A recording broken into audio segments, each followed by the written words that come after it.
Wash room کے اوپر باقاعدہ جو ہے کیمرے لگائے گئے پرائیویسی کے اوپر حملہ کرنے کے لیے، اور اس کے ساتھ ساتھ یہ بتائیں کہ 3 دن خان صاحب کو باقاعدہ یعنی کہ کوئی ان کو ایسی فیسلٹی نہیں تھی کہ کوئی چارپائی دی جائے، اور 3 دن کے بعد ایک چادر دی گئی، اور 15 دن کے بعد ایک ایسا وہ آپ کہہ لیں کہ صوفہ ٹائپ وہ چارپائی دی گئی جس کے اوپر بندہ مکمل سو نہیں سکتا۔ تو یہ خان صاحب نے کلیم نہیں کیا، یہ باتیں انہوں نے بی بی صاحبہ کو بتائی۔ انہوں نے کہا کہ یہ وقت آ گیا ہے کہ لوگوں کو بتانے کا، تو اس وقت بھی ہم آواز اٹھاتے رہے کہ میڈیکل کے حوالے سے جو ہمارے ہمیشہ تحفظات رہے ہیں کہ خان صاحب کو سلو فوڈ پوائزننگ کی جا سکتی ہے، تو وہ پٹیشن ہم نے اسلام آباد ہائی کورٹ میں دائر کی، اس پٹیشن کے اوپر آج تک کوئی کارروائی نہیں کی گئی۔ تو انہوں نے آج پھر یہی بات کی کہ کیوں نہیں کارروائی کی گئی، اور اگر سابقہ وزیر اعظم کی سیکیورٹی کے حوالے سے انتظامات نہیں کیے جا سکتے تو پھر کس چیز کے ہوں۔ اور جو بنو میں آپریشن ہوا، خان صاحب نے اپنا موقف کلیئر اس کے اوپر دیا۔ بنو کے اوپر خان صاحب نے بات کی ہے، انہوں نے کہا ہے کہ یہ نہتے لوگوں کے اوپر گولیاں چلائی گئی ہیں، یہ وہ امن مارچ تھا اور وہ کوئی اسلحے والا مارچ نہیں تھا کہ وہ اسلحہ لے کر آ رہے تھے۔ اور اس کے اوپر انہوں نے کہا ہے کہ کے پی گورنمنٹ جو ہے وہ سی ایم صاحب سے فوراً آپ جا کر بات کریں، انہوں نے کہا کہ فوراً اس کے اوپر انڈیپینڈنٹ تحقیقات ہونی چاہیے، انڈیپینڈنٹ تحقیقات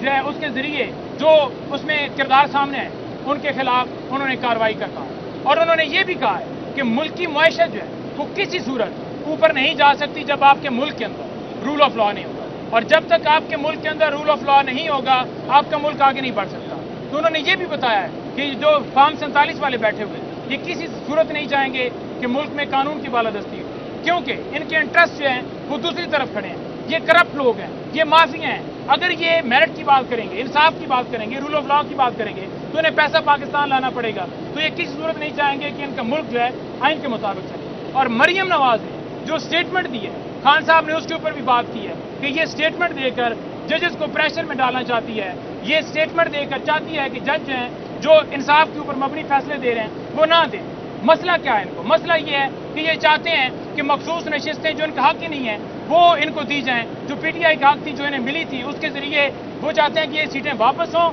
تاکہ آئینی ترمیم آئے، تاکہ کسی کی ایکسٹینشن ہو، کسی کے لیے کوئی نیا قانون۔ پہلے انہوں نے قوانین لے کر آئے، آپ نے دیکھا صدارتی آرڈیننس لے کر آئے، پھر ایکٹ لے کر آئے۔ یہ چاہتے ہیں کہ ریٹائر ججز جو ہیں وہ کیس ٹرائیبیونل کے سنیں تاکہ ان کی مرضی کے فیصلے کیے جائیں۔ تو خان صاحب نے اس بات کو بڑا اپریشیٹ کیا ہے کہ عدلیہ جو ہے وہ کھڑی ہوئی ہے، اور عدلیہ حق اور سچ کے اوپر مبنی، یہ نہیں ہے کہ کوئی پی ٹی آئی کی فیور ہے۔ انہوں نے کہا ہے کہ یہ انصاف فراہم کریں، یہ قانون کے اوپر جو ہے وہ فیصلے دے رہے ہیں۔ اور میں آپ کو یہ بھی بتانا چاہوں کہ خان صاحب اوورسیز کے حوالے سے بہت زیادہ کنسرن تھے۔ انہوں نے کہا کہ یہ کیوں سٹیٹمنٹس دی جا رہی ہیں کہ ان کے پاسپورٹ جو ہیں وہ بلاک کیے جائیں، وہ پاکستانی جو ہم باہر سے وہ ہمیں پیسہ بھیجتے ہیں اور ہماری معیشت کے اندر ان کا بڑا حصہ ہے، اگر آج وہ پیسہ نہ بھیجیں تو ہماری معیشت جہاں پر آج کھڑی ہے بالکل وہ لیپس کر جائے۔ لیکن انہوں نے کہا کہ اس طرح کے بیانات دینا کہ وہ ان کی لائن نہیں لیتے، وہ کہتے ہیں قانون کی بالادستی ہونی چاہیے، ہمارا ملک جو ہے وہ پوری دنیا میں بدنامی ہوتی ہے کہ یہاں پر چوروں کو بٹھا دیا گیا ہے۔ تو انہوں نے ان کے حق میں بھی سٹیٹمنٹ دیا، اور جو اغوا ہوئے ہیں ہمارے رضوان بھائی، فیضان بھائی، جو میڈیا کے ایکٹیوسٹ اٹھائے جا رہے ہیں ان کے بارے میں بھی انہوں نے کہا ہے۔ انہوں نے کہا ہے کہ یہ جو اغوا کیا جا رہا ہے یہ اس لیے کیا جا رہا ہے کہ آواز بند کی جائے۔ تو انہوں نے یہ آخر میں بتاؤں کہ انہوں نے کہا ہے کہ اب جو ہمارا اگلا لائے عمل ہے وہ کوئی یہ بھول جائے کہ پیپلز پارٹی یا دیگر جماعتوں کے ساتھ کوئی ہماری بات چیت یا کوئی معاملہ ہے۔ انہوں نے کہا کہ کسی ضرورت نہیں ہو رہی، اور ہم یہ کہہ رہے ہیں کہ جو پنجاب اسمبلی ہے یا نیشنل اسمبلی ہے اس کے باہر بھوک ہڑتال جو ہے وہ کرنے جا رہے ہیں، اور اس وجہ سے کرنے جا رہے ہیں کیونکہ جو لوگوں کو اغوا کیا جا رہا ہے، جو لوگوں کو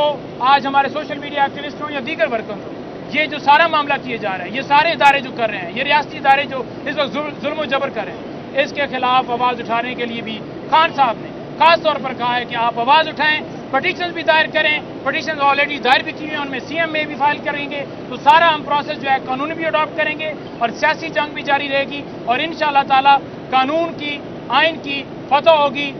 کوئی سوال ہے تو آپ پوچھیے۔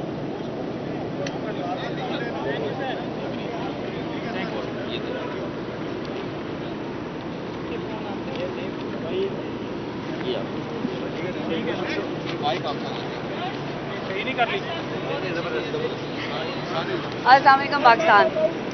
میں اتنا کہنا چاہوں گی کہ آج میں خان صاحب سے ملی، ان کی صحت ٹھیک ہے، لیکن ان کی فکر جو ہے وہ عوام کے ساتھ ہے. چونکہ گوہر صاحب اور باقی لوگ آپ کو تفصیل سے بتائیں گے. میں اتنا بتانا چاہوں گی کہ خان صاحب جب بندے میں گئی تھی تو خان صاحب نے مخصوص نشستوں پہ خان صاحب بہت زیادہ جو ہے وہ کنسرنڈ ہے. اور جب آئے تو مجھے جو سے کہتے ہیں نادیہ میں نے تمہارا کر دیا اور فکر نہیں کرو. تو یہ ایک لیڈر، نادیہ نہیں، یہ ایک لیڈر ہے جو اپنے ورکر کو اور اپنے لوگوں کو اس قدر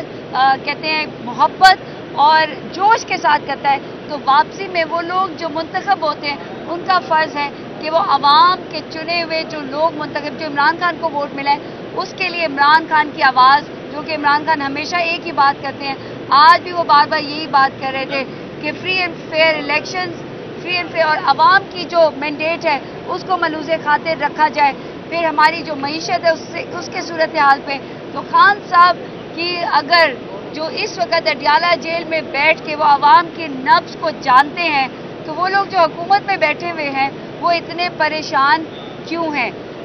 اس کے ساتھ ساتھ جو آنے والا ہفتہ ہے وہ انتہائی امپورٹنٹ ہے اور خان صاحب نے اب بہت ساری ہدایات دی ہیں جو کہ آپ کو گوہر صاحب، کیونکہ آج کافی دیر، اور ہاں پرویز خٹک کی بات بتاتی ہوں کہ میں بھی عدالت کے اندر تھی. پہلے میں یہی بول رہی تھی کہ اصل خٹک جو ہے وہ باہر ہے اور نقلی خٹک جو ہے وہ اندر ہے، اور پرویز خٹک صاحب میرے سے آنکھیں نہیں ملا رہے تھے. انہوں نے مجھے سلام کیا، میں نے ان کو جسمانی خیز میں السلام علیکم کیا. ان کو بہت اندازہ ہو گیا، بار بار وہ گھبراہٹ میں یہ کہہ رہے تھے کہ جلدی ختم کرو. خان صاحب نے ان کی طرف وہاں اس طرف آئے بھی نہیں. اور میں یہی کہوں گی اپنے خٹک قبیلے کو، خیبر پختونخوا کو، کہ اصل اور نقل کا آپ کو پتہ لگ گیا ہے کہ کون کیا ہے. اور اس نے خٹک کو نہیں، میں لوگوں کو بھی کہا کہ وہاں پر آپ صرف ان کو پرویز کہیں، خٹک نہ کہیں. اور جس گھبراہٹ کے ساتھ وہ کرسی پہ بار بار بیٹھ رہے تھے اور وہ جتنا جلدی اس عدالت سے جانا چاہ رہے تھے وہ تمام عدالت کے عملے کو معلوم ہے اور ان کو خود کو معلوم ہے. اور جس کہتے ہیں آج ان کی جو پیشانی ہے وہ شرمندگی سے زیادہ کچھ بھی نہیں ہے، کیونکہ یہ ہم خیبر پختونخوا کے لیے ایک کہتے ہیں نا کہ سوال ہے کہ کیا اس قسم کے لوگ، اور میں حیران اس بات پہ ہوں کہ خان نے آپ کو اتنی زیادہ عزت دی، آپ کو اتنا مرتبہ دیا، اور آپ نے واپسی پہ آ کے جو کیا تو آپ کو یہ کہیں گے کہ آپ نے سیاست کے لیے اور آپ نے اپنے لیے خود جو ہے اپنے آپ کو سیاست سے ختم کیا، اور آپ کو یہی کہیں گے کہ سیاست میں آپ کا ان للہ و انا الیہ راجعون.